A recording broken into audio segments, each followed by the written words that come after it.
اعوذ باللہ من الشیطان الرجیم بسم اللہ الرحمن الرحیم رب اشرح لی صدری ویسر لی امری واحلل عقدۃ من لسانی یفقہوا قولی رب یسر ولا تعسر وتمم الخیر اللہم لا سہل الا ما جعلتہ سہلا وانت تجعل الحزن اذا شئت سہلا اللہم انفعنا بما علمتنا وعلمنا ما ينفعنا وزدنا علما آمین یا رب العالمین۔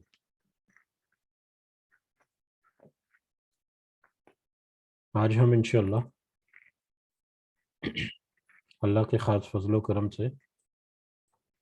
اس کی خاص رحمت، اس کی عطا کردہ توفیق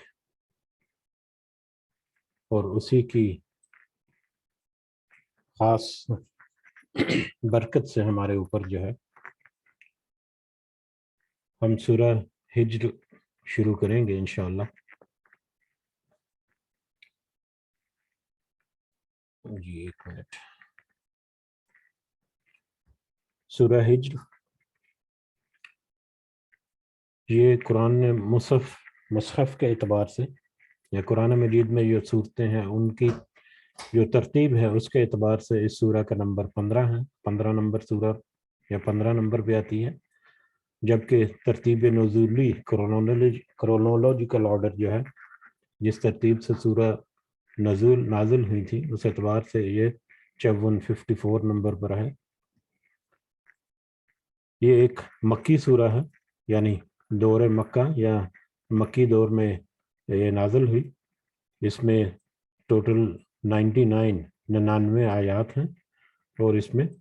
6 رکوع ہیں۔ سورہ ہجر ایک مکی سورہ،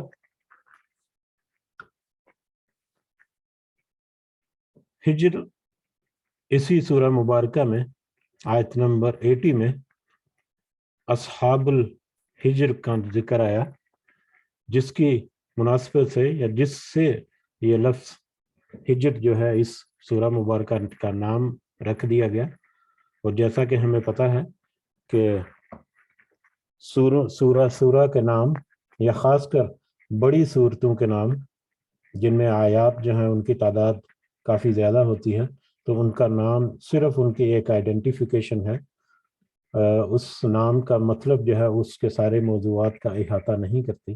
تو اس لیے یہ ہجر کیونکہ اس ایک ورڈ جو ہے اس سورہ مبارکہ میں آیا، اس لیے اس کا نام منسوب کر دیا سورہ مبارکہ سے۔ ہجر کا مطلب یہاں پر ذکر کیا کہ ہجر حضرت صالح علیہ السلام کی قوم یا قوم سمود جو ہے اس کی بستیوں کا نام تھا۔ قوم سمود کی بستی جو ہے اس کو ہجر یا وہ علاقہ یا جو وہ بستی جہاں پر وہ آباد تھے اس کو ہجر کہا جاتا تھا۔ انہیں اصحاب الحجر یا ہجر والے کہا گیا۔ یہ بستی مدینہ اور تبوک کے درمیان تھی۔ انہوں نے اپنے پیغمبر حضرت صالح علیہ السلام کو جھٹلایا تھا۔ یہ قوم سمود کی بستی جو ہے اس کا نام ہجر تھا، جس کا ذکر جب آئے گا تو ہم اس کو فردہ تفصیل سے بھی دیکھیں گے، یا جتنی مناسب تفصیل ہے اس سے بھی ہم دیکھیں گے۔ لیکن اس سے پہلے سورہ ہود میں اور سورہ اعراف میں اور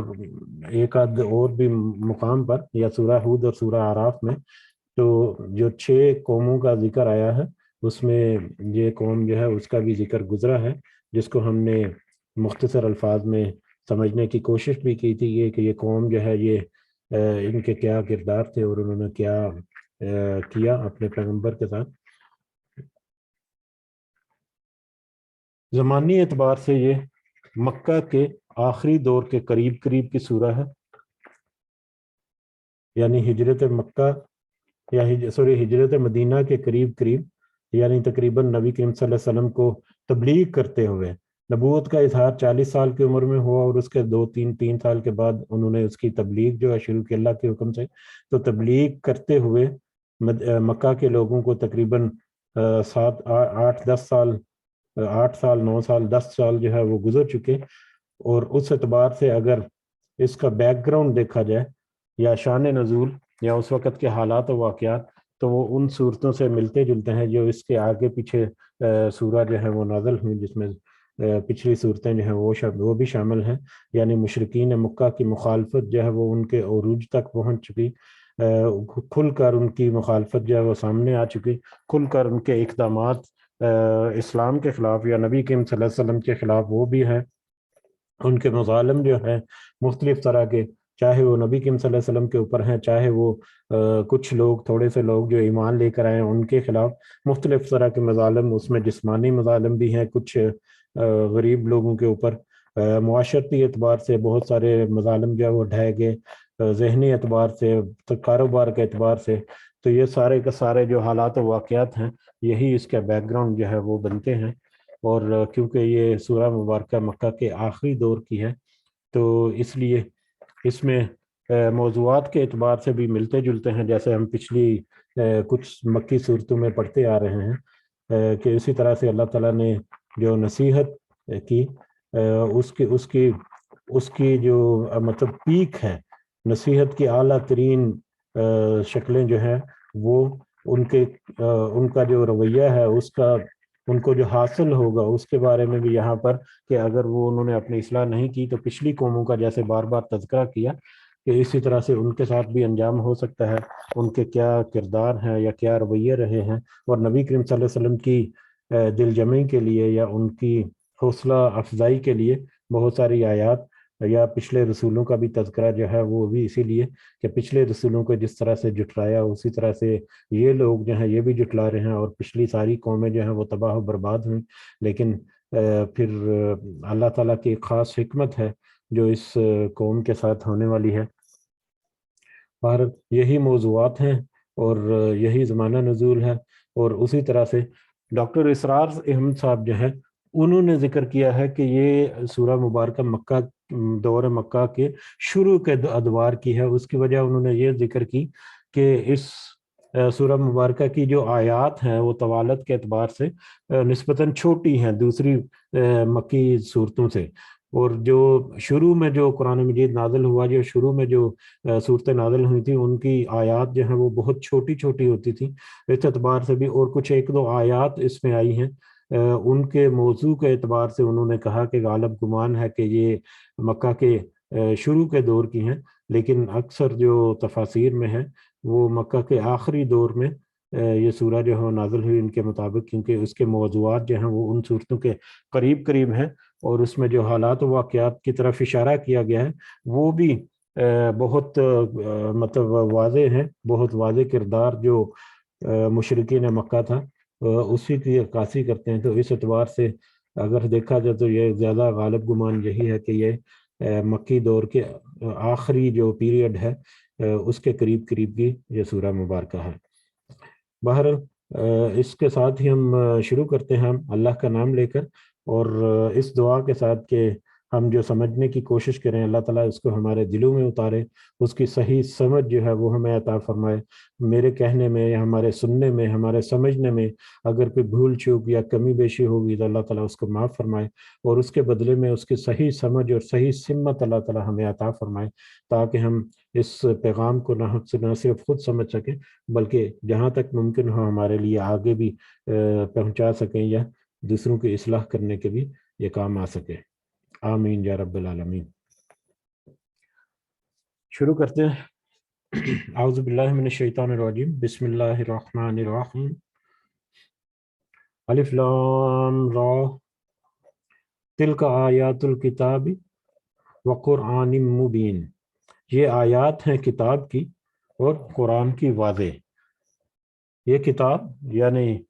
قرآن مجید کی واضح اور مدلل آیات ہیں، جس میں کوئی ابہام نہیں، جس میں کوئی شک و شبہ نہیں، جس میں کوئی شش و پنج نہیں، بلکہ صاف صاف واضح واضح اور بہت ہی مدلل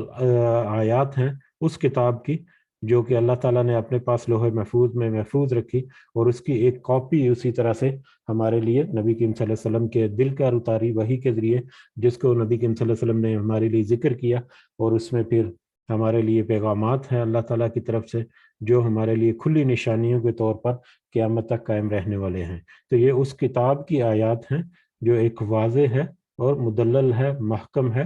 بہت ہی ٹھوس باتیں اور بہت ہی حقیقت پر مبنی باتیں جو ہیں اور پیغامات جو ہیں اللہ تعالیٰ کے وہ اس میں موجود ہیں۔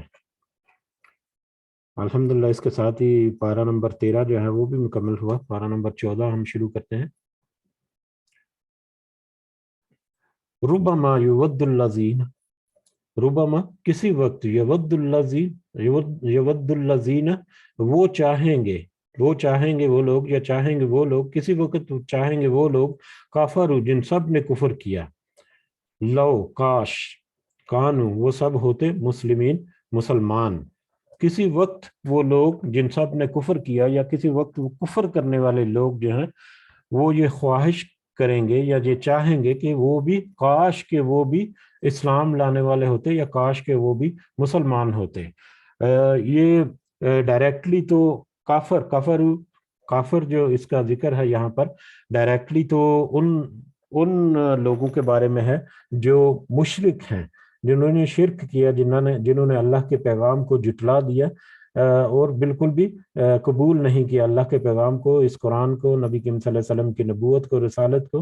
اور ان کے ذیلی جتنے بھی اعتقادات ہیں ان کو سرے سے قبول ہی نہیں کیا۔ ڈائریکٹلی تو یہ ان کی طرف اشارہ ہے، لیکن کفر جب آتا ہے، کیونکہ یہ قرآن کی آیات کو ایز اے انڈیپینڈنٹ آیات بھی اکثر کوٹ کیا جاتا ہے، تو اس اعتبار سے دیکھا جائے تو کفر کا مطلب ہے جس نے انکار کیا، چاہے وہ ایمان لے کر بھی آیا لیکن مختلف طریقے سے اپنے ایمان کی کمزوری کی وجہ سے، یا دنیا کی رونائیوں میں کھوئے ہونے کی وجہ سے، مطلب بہت ساری وجوہات ہو سکتی ہیں کہ اس نے انکار کیا،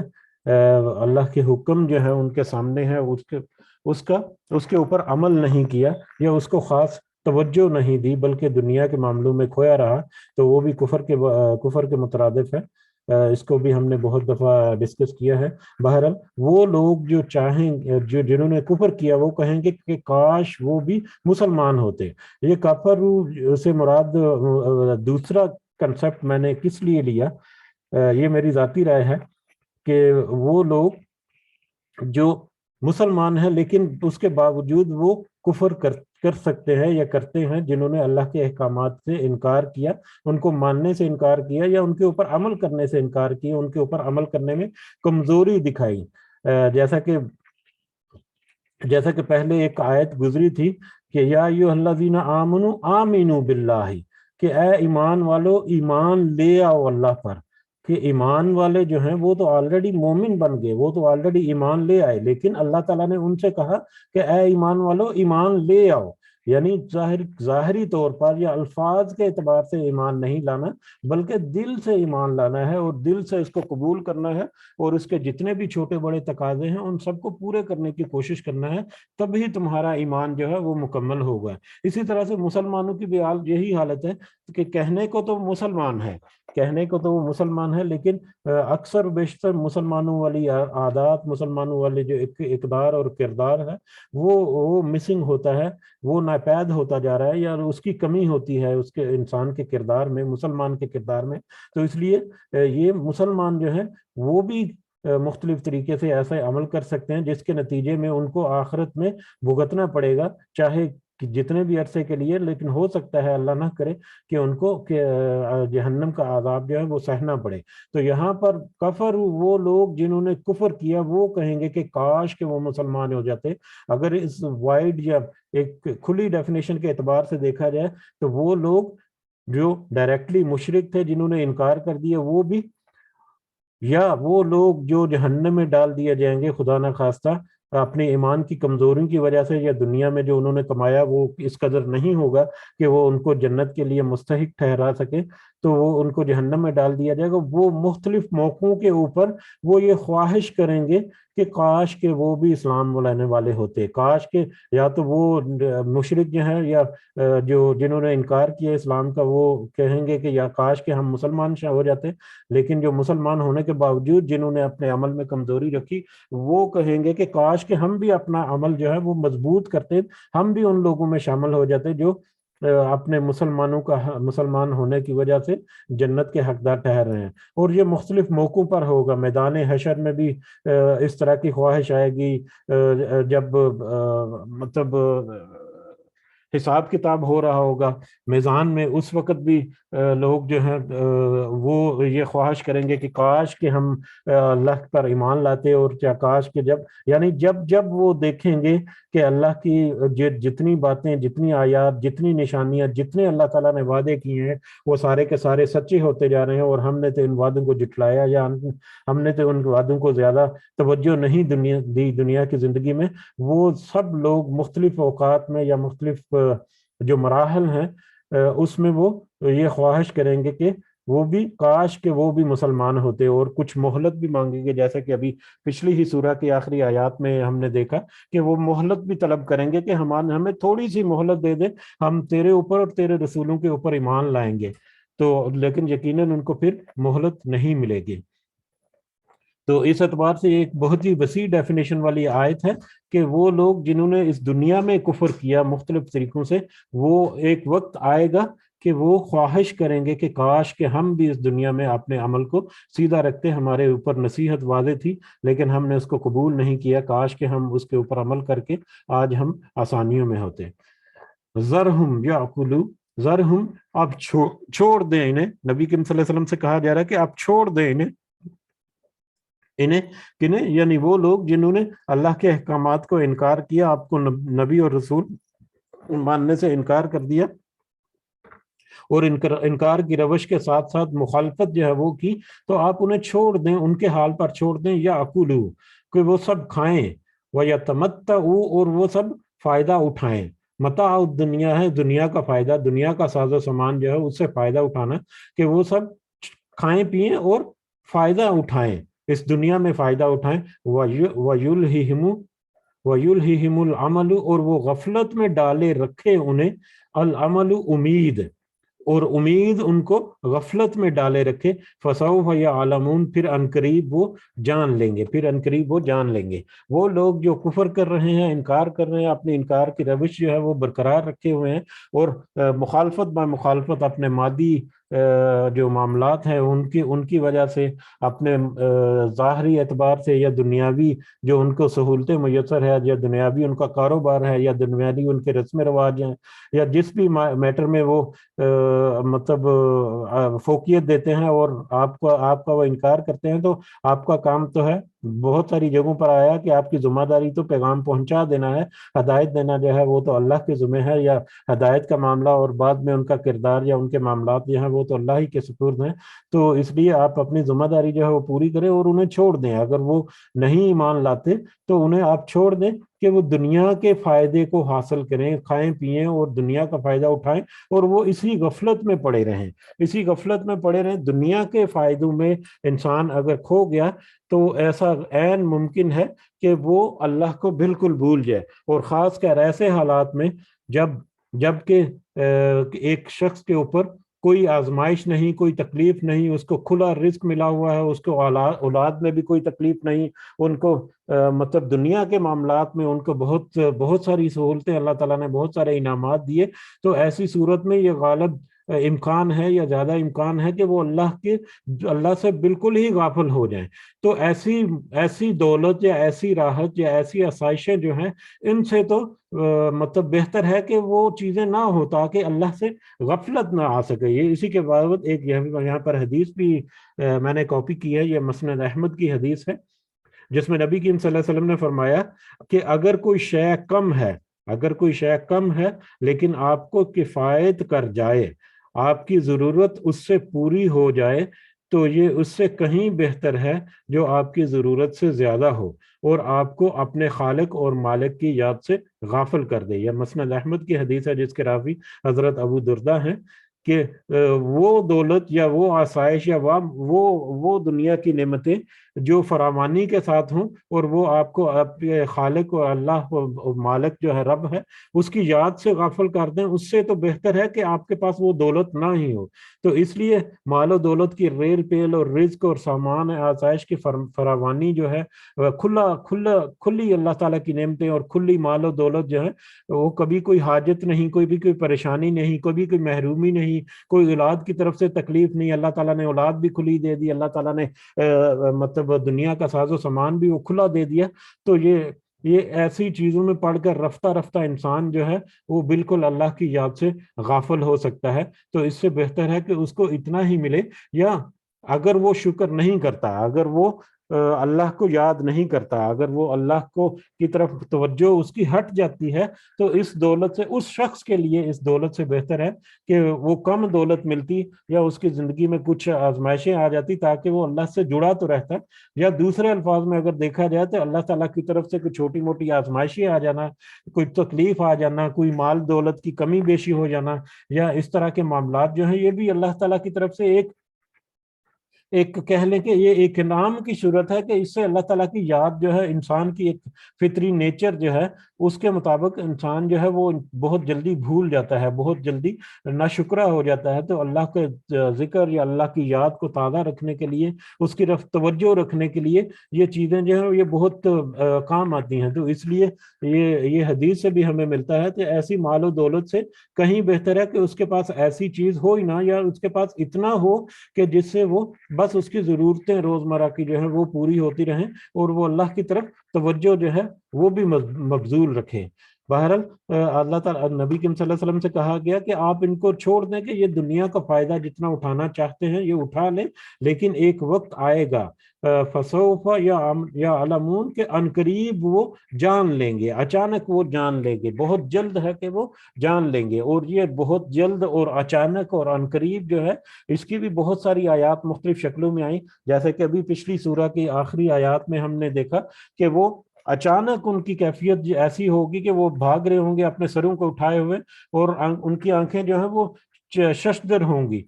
پھٹی کی پھٹی رہ جائیں گی. اتنا اچانک ان کے اوپر ایسا معاملہ آئے گا. تو اگر ہم پریکٹیکلی بھی دیکھیں اپنی لائف میں، اگر ہم پچھلی 10 15 20 25 50 یا جتنی بھی عمر ہے الحمدللہ، اس کو پچھلی عمر، گزری عمر کا احاطہ کریں، اس کو سمری اگر دیکھیں تو ہمیں لگتا ہے کہ کچھ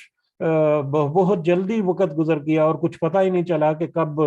بچپن گزرا، کب جوانی گزری، کب بڑھاپا آ گیا. تو اسی طرح سے جو اچانک وقت آئے گا تو پتہ ہی نہیں چلے گا کہ موت جو ہے وہ آ دمکے گی، اور اس وقت خدا نہ خواستہ اگر اعمال میں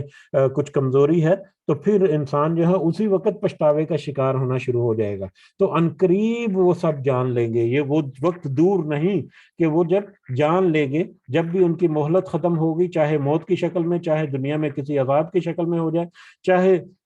چاہے مطلب قیامت بپا ہونے کی شکل میں آ جائے، کسی بھی وقت ان کی مہلت جب ختم ہو جائے گی تو وہ اچانک ہوگا اور عنقریب ہو جائے گا، اس میں زیادہ دوری نہیں ہے. وما اہلکنا، اور نہیں ہم نے ہلاک کیا، من قریۃ کسی بستی کو، الا مگر یہ کہ وَلَہَا وہ اس حال میں ہے، لہا اس کے لیے کتاب معلوم لکھا ہوا ہے، مقرر کیا ہوا. کسی قوم کو یا کسی بستی کو ہم نے اس وقت تک مطلب ہلاک نہیں کیا جب تک کہ ان کی مہلت جو ہے، مقرر مہلت جو ہے وہ پوری نہیں ہوگی. یعنی ہر قوم، ہر بستی کو، پچھلی جتنی ہم نے قوموں کا ذکر کیا، ان سب کو ایک خاص وقت تک کے لیے مہلت ملی. اس مہلت میں اللہ تعالیٰ نے ان کی نصیحت کے لیے رسول جو ہے وہ بھی بھیجے، کہ مطلب اللہ تعالیٰ نے پیغامات جو ہے واضح طور پر وہ بھی بھیجے.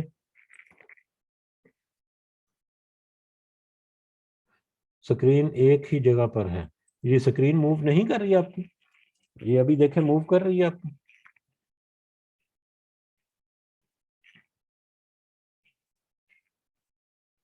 جی کوئی بتائے گا سکرین ٹھیک ہے کہ نہیں؟ نہیں موو کر رہی. میں دوبارہ سکرین شیئر کرتا ہوں، معذرت.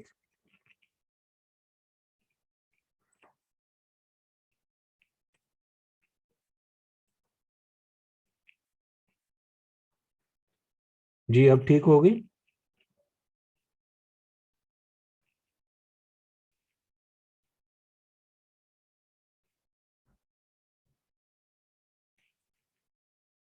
جی ٹھیک ہے جی، جزاک اللہ خیر، جزاکم اللہ خیر.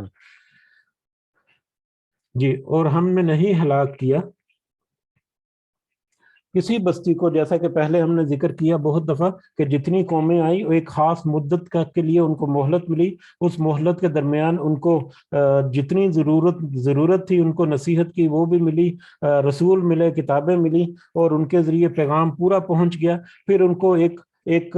سفیشینٹ وقت جو ہے وہ بھی دیا گیا کہ اس وقت کے اندر اندر تم اپنی اصلاح کر لو. پھر ان کو ڈرایا بھی گیا، دھمکایا بھی گیا کہ اگر تم اللہ کے پیغام کو قبول نہیں کرو گے، شرک نہیں چھوڑو گے، دوسرے جو کردار ہے اس میں بہتری نہیں لاؤ گے تو تمہارے اوپر عذاب بھی آ جائے گا. لیکن انہوں نے اس کو بس نظر انداز کر دیا، اس مہلت کو یا اس عذاب کی جو تنبیہ تھی اس کو، جس کے نتیجے میں جب مہلت ختم ہوئی تو ان کو ہلاک کر دیا گیا. تو اس سے پہلے کوئی بستی ایسی نہیں گزری کہ جس کو ایک خاص معین مدت تک کے لیے مہلت نہیں دی اور پھر اس مہلت کے بعد ان کو ہلاک بھی کر دیا گیا. ما تسبق من امت، نہیں آگے نکل سکتی کوئی امت اجلھا اپنے مقررہ وقت سے، وما یستأخرون، اور نہ وہ سب پیچھے رہتے ہیں. یعنی کوئی امت جب اس کی مہلت جو ہے وہ وقت مقرر جو ہے وہ آ گیا تو پھر اس وقت کو کوئی ٹال نہیں سکتا. اس وقت کو، اس مقررہ وقت جو ہے اس کو نہ کوئی آگے کر سکتا ہے نہ کوئی پیچھے کر سکتا ہے. اس عذاب کی گھڑی کو، جو عذاب جو آ گیا اللہ تعالیٰ کی طرف سے، اس کو نہ تو کوئی ٹال سکتا ہے، نہ کوئی اس کو آگے کر سکتا ہے، نہ ہی کوئی پیچھے کر سکتا ہے. پھر تو وہ عذاب آ کر ہی رہے گا. وقالوا، اور انہوں نے کہا، یا ایھا الذین، اے وہ شخص، انہوں نے کہا یہ کون لوگ ہیں؟ یہ مشرکین مکہ ہیں جو نبی کریم صلی اللہ علیہ وسلم کے بابت جہاں پر ذکر ہونے جا رہا ہے کہ وہ مشرکین مکہ جنہوں نے اللہ کے مطلب نبی کریم صلی اللہ علیہ وسلم کو رسول اور نبی ماننے سے انکار کر دیا اور ان کی رسالت کا انکار کیا. انہوں نے کہا یا ایھا الذی نزل علیہ الذکر، اے وہ شخص جو نازل کی گئی اس پر نصیحت، اے وہ شخص جس پر نصیحت نازل کی گئی، یعنی نبی کریم صلی اللہ علیہ وسلم کو کہا. نبی کریم صلی اللہ علیہ وسلم کے اوپر اللہ تعالیٰ وحی کے ذریعے وہ نصیحت جو ہے نازل کر رہا تھا، یہ آیات جو ہے نازل کر رہا تھا. تو انہوں نے نبی کریم صلی اللہ علیہ وسلم کو کہا، یا وہ شخص جس کے اوپر نصیحت نازل کی گئی اس سے کہا، انک لمجنون، بے شک یقیناً تو دیوانہ ہے. نعوذ باللہ، یہ ہم نے پہلے بھی 2-3 دفعہ ذکر کیا ہے کہ شروع کے دور میں جب نبی کریم صلی اللہ علیہ وسلم کے اوپر وحی جو ہے وہ اس کا نزول شروع ہوا، اور جب انہوں نے اظہار کیا اور مطلب پیغام کو پھیلایا اللہ تعالیٰ کے حکم سے، تبلیغ جب شروع کی تو شروع میں بھی لوگوں نے یہ کہا کہ شاید یہ غار ہرا میں جا کر مسلسل قیام پذیر ہوتا ہے اور وہاں پر کوئی خدا نہ خواستہ کوئی جن کا سایہ وایا یا اس طرح سے اس کے اوپر کوئی عصیب کا اثر ہو گیا ہے جس کی وجہ سے یہ ایسی بہکی باتیں کرتے ہیں معاذ اللہ. یا بعد میں بھی مختلف لوگ جو ہیں وہ ان کو مختلف طریقوں سے یہ بھی اذیت دینے کی ایک شکل ہے کہ وہ دیوانہ کہہ دینا، مجنون کہہ دینا. مجنون ایکچولی وہ شخص ہوتا ہے جس کے اوپر کوئی جنات وغیرہ جو ہے وہ حاوی ہو جائے، یا جن کے اوپر کوئی عصیب یا سایہ ہو جائے. اس طرح کے معنوں میں آتا ہے. جن جو ہے وہ چھپی ہوئی چیز یا پردہ کی ہوئی ایسی چیز جس کے اوپر کوئی پردہ پڑا ہوتا ہے تو ایسی چیز کو کہتے ہیں. بہرحال یہ ان لوگوں کے بارے میں ہے کہ انہوں نے نبی کریم صلی اللہ علیہ وسلم کو کہا کہ آپ تو بے شک تو دیوانہ ہے. نعوذ باللہ، ان کو ایسے الفاظات میں سے بھی انہوں نے مطلب خطاب کیا یا بتایا، ان کے ساتھ معاملہ کیا. لو ماتا آتینا، کیوں نہیں لے آتے ہمارے پاس. پھر نبی کریم صلی اللہ علیہ وسلم سے انہوں نے یہ بھی کہا کہ کیوں نہیں لے آتے ہمارے پاس بالملائکۃ، فرشتوں کو، ان کنت من الصادقین، اگر آپ سچوں میں سے ہیں. ان کی مختلف طرح کی خواہشات تھیں کہ اگر تو آپ سچے ہیں تو ہم کتاب جو ہے وہ ہمارے سامنے آئے، اور فرشتے کیوں نہیں نازل ہوتے، اور اللہ نے ہمارے درمیان سے ہی نبی کیوں چوز لیا، آپ تو بسر ہو، کھاتے پیتے ہو، مطلب اس طرح سے، اور آپ کو ہی کیوں چن لیا، کسی فرشتے کو کیوں نہیں بھیج دیا. اس طرح سے ان کی مختلف طرح کی خواہشات تھیں. باہر بس وہ انکار کرنا ہی ان کا مقصد تھا، اس کے علاوہ کوئی اور مقصد نہیں تھا. بہرحال فرشتوں کا نازل ہونا ان کی یہ خواہش اس لیے تھی کہ پچھلی قوموں کا جو تذکرہ ہوا اس میں بار بار ذکر ہوا کہ پھر جب عذاب کا وقت آ گیا تو اللہ تعالیٰ نے فرشتے بھیجے اور فرشتوں کے ذریعے سے عذاب جو ہے وہ ان کے اوپر آیا. جیسا کہ سورہ ہود میں، غالباً سورہ ہود میں ہم نے دیکھا حضرت لوط کی طرف جب دو فرشتے آئے تو وہ گزرتے رستے میں حضرت ابراہیم علیہ السلام کے پاس بھی رکے اور ان کو بتایا کہ قوم لوط کی تباہی کا وقت یا عذاب کا وقت جو ہے وہ آیا پہنچا ہے، اور وہاں پر حضرت ابراہیم کے علیہ السلام کے ساتھ بھی ان کا مکالمہ ہوا۔ بہرحال اللہ تعالیٰ کی طرف سے جب وقت مقرر ہو جائے تو فرشتے بھیجتا ہے، پھر وہ عذاب کے لیے فرشتے بھیجتا ہے تو اس کو ٹالتا نہیں ہے۔ اگلی آیت جو ہے وہ بھی اسی ایکسپلینیشن میں کور ہو جائے گی کہ جب فرشتے نازل ہو گئے تو عذاب کی پیش گوئی ہے یا عذاب کا پیش خیمہ ہے، تو پھر تو مہلت ختم ہوگی، اس کے بعد پھر توبہ کے دروازے بھی بند، اور اس کے بعد کوئی مہلت ہی نہیں، پھر اب تو عذاب جو ہے وہ تو آ ہی ٹھہرتا۔ جبکہ وہ لوگ جو ہیں وہ تو یہ خواہش کرتے ہیں کہ اگر آپ سچے ہیں تو آپ فرشتوں کو کیوں نہیں لے آتے، یا آپ کے اوپر فرشتے کیوں نہیں آتے، جیسا کہ آپ کہتے ہیں کہ وہ مہلت جو ہے وہ عذاب جو ہے وہ آزاد دم کے، ہم تو انکار کر رہے ہیں پچھلے قوموں کی طرح، اگر آپ سچے ہیں تو وہ عذاب آ جائے ہمارے اوپر، پھر ہم دیکھ لیں گے۔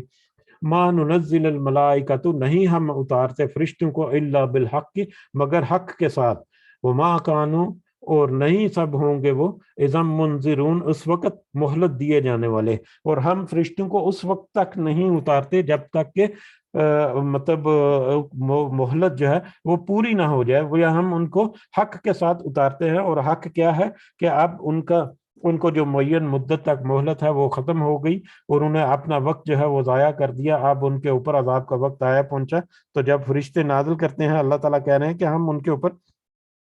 جب فرشتوں کو نازل کریں گے تو حق کے ساتھ نازل کریں گے، اور جب فرشتے نازل ہوں گے عذاب دے کر یا عذاب دینے کے لیے یا دنیا میں ان کو نیست و نابود کرنے کے لیے، تو پھر اس وقت ان کو کوئی مہلت نہیں دی جائے گی، ان کے اوپر وہ توبہ کے دروازے بند ہو جائیں گے۔ اِنَّا نَحْنُ نَزَّلْنَا الذِّكْرَ وَإِنَّا لَهُ لَحَافِظُونَ، بے شک ہم نے ہی نازل کی یہ نصیحت اور ہم ہی اس کی یقیناً حفاظت کرنے والے ہیں۔ یہ قرآن مجید کی مشہور ترین آیات میں سے ایک آیت ہے جس کو مختلف موقعوں پر کوٹ کیا جاتا ہے، اور خاص کر قرآن مجید کے فضیلت اور قرآن مجید کے معجزات اور قرآن مجید کے محفوظ ہونے کا جو اللہ تعالیٰ کا وعدہ ہے اس کی دلیل کے طور پر یہ بہت مشہور ترین آیات میں سے ایک آیت ہے۔ اس میں جو اس آیت کا پہلا حصہ ہے اِنَّا نَحْنُ نَزَّلْنَا الذِّكْرَ، کہ بے شک ہم نے یہ نازل کی یہ نصیحت، ذکر نصیحت جہاں پر ذکر ترجمہ کیا گیا ہے، اس کا دوسرا مطلب جو ہے وہ ذکر بھی ہے، ذکر اور نصیحت، اور ذکر جو ہے وہ یاد دہانی کا ذکر کا مطلب یاد دہانی ہوتا ہے، ذکر کا مطلب یہاں پر نصیحت بھی ہے، اور الذکر جو ہے یہ قرآن مجید جو ہے اس کو بھی کہا جاتا ہے۔ تو اس آیت کا پہلا حصہ جو ہے اگر اس کو ہم تھوڑا سا دیکھیں تو پچھلی جو کتابیں ہیں، جو پچھلی تورات، زبور، انجیل وغیرہ جو ہیں وہ بھی نازل ہیں، وہ بھی اللہ تعالیٰ کی طرف سے نصیحت تھی، اللہ تعالیٰ کی طرف سے ایک پیغام تھا اس وقت کی قوموں کے لیے، لیکن وہ ایک خاص مدت تک کے لیے یا ایک خاص وقت تک کے لیے یا کچھ خاص قوموں کے لیے وہ ذکر تھا یا نصیحت تھی، تو اس لیے اس کی حفاظت کی ذمہ داری یا اس کی حفاظت کا کوئی بھی مطلب بیان اللہ تعالیٰ نے پہلے نہیں دیا تھا، کیونکہ اللہ تعالیٰ کی حکمت کے تحت وہ ایک خاص مدت تک کے لیے تھی، جن کو جب اگلی کتاب آئی یا اگلی جو بھی اللہ تعالیٰ کی طرف سے نصیحت آئی تو پچھلی نصیحت یا پچھلی کتاب جو ہے وہ منسوخ ہو گئی، یا اس کی جو اس کے احکامات تھے وہ ثانوی حیثیت کے ہو گئے، اولی حیثیت جو ہے اولین حیثیت وہ لیٹسٹ کتاب جو ہے اس کو ملتی ہے۔ تو اس اعتبار سے اگر یہ دیکھا جائے تو یہ ایک فائنل ٹیسٹیمنٹ ہے، اللہ تعالیٰ کی طرف سے ایک فائنل ذکر ہے، ایک فائنل کتاب ہے، کیونکہ اس کے بعد کوئی نبی نہیں آنے والا تھا، اس کے بعد کوئی اور کتاب نہیں آنے والی، اس لیے اللہ تعالیٰ نے اس کتاب کو محفوظ کرنے کا یہاں پر نہ صرف ذکر کر دیا، بتا دیا کہ یہ کتاب جو ہے وہ قیامت تک کے لیے محفوظ رہے گی، بلکہ اس کی حفاظت کا ذمہ بھی اللہ تعالیٰ نے خود ہی اپنے ذمہ لے لیا۔ تو ذکر اور نصیحت جو ہے وہ اس کو بھی اگر ہم فردر دیکھیں تو ذکر جیسے کہ ہم اذکار کہتے ہیں صبح اور شام، یعنی بار بار یاد دہانی کرنا، بار بار ریپیٹ کرنا، بار بار اس کو ریوائز کرتے رہنا، دہراتے رہنا، بار بار اس کو یاد کرتے رہنا، کوئی بھولی بسری بات جو ہے وہ اچانک سے یاد آ جائے تو اس طرح سے بھی ہے کہ اس کو بار بار ذکر کیا جاتا ہے، اس کو بار بار پڑھا جاتا ہے، اس کو مختلف طریقوں سے مختلف اینگل سے اس کو سمجھنے کی کوشش کی جاتی ہے، مختلف لوگ اس میں سے مختلف طرح کی ہدایات، اس میں جو موضوعات ہیں وہ دنیا کے ہر طرح کی موضوعات جو ہیں ان کو بھی کور کرتے ہیں، مطلب چاہے معاشی معاملات ہیں، مادی معاملات ہیں، انفرادی معاملات ہیں، یہ اجتماعی معاملات ہیں، روحانی معاملات ہیں، ایون کہ سائنٹیفک انفارمیشن ہے، مستقبل میں آنے والے واقعات کا ذکر ہے، ماضی میں گزرے ہوئے واقعات جو ہے ان کا ذکر ہے بڑی دلائل کے ساتھ، بڑے مدلل اور محکم انداز میں، اور اس کا ایک ایک لفظ جو ہے وہ حقیقت پر مبنی ہے، اس کو بار بار مختلف علماء اور مختلف طریقے سے اس کو ریپیٹ کیا جاتا ہے، ذکر کیا جاتا ہے، اس کو پڑھا جاتا ہے، اس کو سمجھا جاتا ہے، اس کو یاد کیا جاتا ہے، اس کو سینوں میں محفوظ کیا جاتا ہے۔ غرض یہ کہ اس ذکر اور نصیحت کو مختلف طریقوں سے اتنی وسعت کے ساتھ اس کو اللہ تعالیٰ نے مطلب اس کو وسعت بخشی کہ مختلف طریقوں سے اس کے ساتھ لگاؤ ہے ایک انسان کا، لیکن وہ لوگ جو اس سے محبت رکھتے ہیں، اور میں نے یہ بھی دیکھا ہے کہ مختلف انداز سے محبت کرنے والے لوگ جس انداز سے وہ خود محبت کرتے ہیں، ان کی دلی خواہش ہوتی ہے کہ دوسرے لوگ بھی اس سے محبت کریں۔ کچھ لوگ جن کو قرآن مجید جو ہے وہ تجوید کے ساتھ بڑی خوبصورت آواز میں پڑھنے کا شوق ہے، یا وہ خود بھی پڑھ سکتے ہیں، تو ان کی یہ خواہش ہوتی ہے کہ دوسرے بھی اس ذکر کو یا اس قرآن کو خوبصورتی سے پڑھیں، اس کی طرف اس کی ترویج توجہ دلاتے ہیں۔ جو اس کو تفصیل وغیرہ میں جاتے ہیں یا مفسرین جو ہے تفسیر کرتے ہیں، ان کی یہ خواہش ہوتی ہے کہ دوسرے بھی اس کو بہت زیادہ تفصیل کے ساتھ پڑھیں، اس کے ایک ایک لفظ کی گہرائی میں جائیں، اس کے ایک ایک لفظ میں کتنا کتنا بڑا وسیع سمندر ہے، اس کو ذرا مزہ چکھیں کہ کیسا ہے۔ اس کو جو گرامیٹیکل انالیسز کرتے ہیں، ایک ایک لفظ اور ایک ایک لفظ کے پھر ایک ایک حرف اور اس کی معنی جو ہے، اس کی گرامیٹیکل ایکسپلینیشن ہے، انالیٹیکل کمپیریزن جو ہے، یا مختلف طریقوں سے وہ اتنا مسحور کن ہوتے ہیں، ان کو اتنا مزہ آتا ہے کہ وہ ان کا دل کرتا ہے کہ سارے لوگ اس کو گرامیٹیکلی انداز سے پڑھیں اور اس کی لذت جو ہے وہ اس کو محفوظ کریں۔ تو یہ ذکر جو ہے یہ ایسے ایسے پہلو ہیں اس کے جس کا احاطہ کرنا ناممکن ہے کہ ہم مطلب کچھ سیٹنگز میں بیٹھ کر اس ذکر کو صرف اس کی خصوصیات یا اس کے جو لذتیں ہیں اس کو ہی ہم بیان کر سکیں مختلف اینگل سے۔ اور یہ ذکر اور نصیحت جو ہے، اس میں پھر ہر طرح کے معاملات جو ہیں وہ جو ذکر کیے اللہ تعالیٰ نے، وہ بیان کیے، وہ پھر اللہ تعالیٰ نے کہا کہ یہ نصیحت نازل کی اور اس کی حفاظت کا ذمہ بھی لیا، اور ایسی حفاظت جو قیامت تک رہے گی، جو آج بھی دنیا مانتی ہے۔ جو اس کتاب کا ایک بہت ہی عظیم معجزہ ہے کہ اس میں آج تک ایک ایک لفظ یا حرکت جو ہے اس میں بھی کچھ فرق نہیں آیا، اور اس کو اس طرح سے محفوظ کیا، بلکہ اس کی ایکسپلینیشن جو ہے وہ حدیث کی شکل میں یا سنت نبی صلی اللہ علیہ وسلم کی شکل میں، مطلب اس کی ایکسپلینیشن جو ہے وہ بھی محفوظ کر دی گئی۔ یہ الگ بات ہے کہ اس کے مختلف مکتبہ فکر کے لوگ جو ہیں اس کو مختلف الفاظ میں یا مختلف طریقے سے اس کی تشریح کرتے ہیں، کچھ جو ہے اس کے مطلب کو اپنے مفادات کے لیے یا اپنا جو ان کا عقیدہ ہوتا ہے اس کے مطابق وہ اس کو ایکسپلین کرنے کی یا اس کے اوپر مطابق اس کو وہ فردر ایکسپلینیشن بھی کرتے ہیں، لیکن اس کا بھی بہت آسان سا طور یا بہت آسان سا حل اللہ تعالیٰ نے بتا دیا کہ یہ جو ہمارے ترجموں میں یہ تھوڑا بہت فرق ہے، یا ہمارے ایکسپلینیشن میں تھوڑا بہت فرق ہے، یا بعض دفعہ تو بہت ہی زیادہ فرق کے ساتھ مختلف طرح کے جو لوگ ہیں اپنے عقائد کے مطابق اس کو مختلف طریقے سے توڑ موڑ دیتے ہیں، تو ان کے لیے بھی ان کا بھی توڑ بڑے احسن طریقے سے موجود ہے۔ جیسا کہ قادیانیوں کے لیے بھی ذکر ہے کہ وہ اسی قرآن کی مختلف آیات جو ہے ان کو کوٹ کر کے کہتے ہیں کہ وحی کا سلسلہ جو ہے وہ ابھی تک جاری و ساری ہے، اور اس کا وہ پھر مطلب نبوت میں یا ختم رسول نبوت جو اس میں پھر وہ ڈاکہ مارتے ہیں معاذ اللہ۔ تو اللہ تعالیٰ ہم سب کو نصیحت رکھے اور ہم سب کو اپنے خاص حفظ و امان میں رکھے۔ وہ میں ذکر کر رہا تھا کہ اس کا ایک قانون سمپل سا ہم نے پڑھا ہے پچھلی قرآن کی ایک آیت میں بھی، کس سورہ میں پڑھا مجھے یاد نہیں، کہ اس میں تھا کہ یا ایھا الذین آمنوا یا ایھا الذین اطیعوا اللہ والرسول واولو الامر، یعنی اللہ اور اس کے رسول کی پیروی کرو، اور اولو الامر میں ہم نے دیکھا تھا اصحاب علم ہے یا اصحاب حکومت ہیں، حکومت کے افراد یا مختلف جو عہدے داران ہیں ان کے جو رسپانسبل اتھارٹیز جو ہیں وہ بھی، اور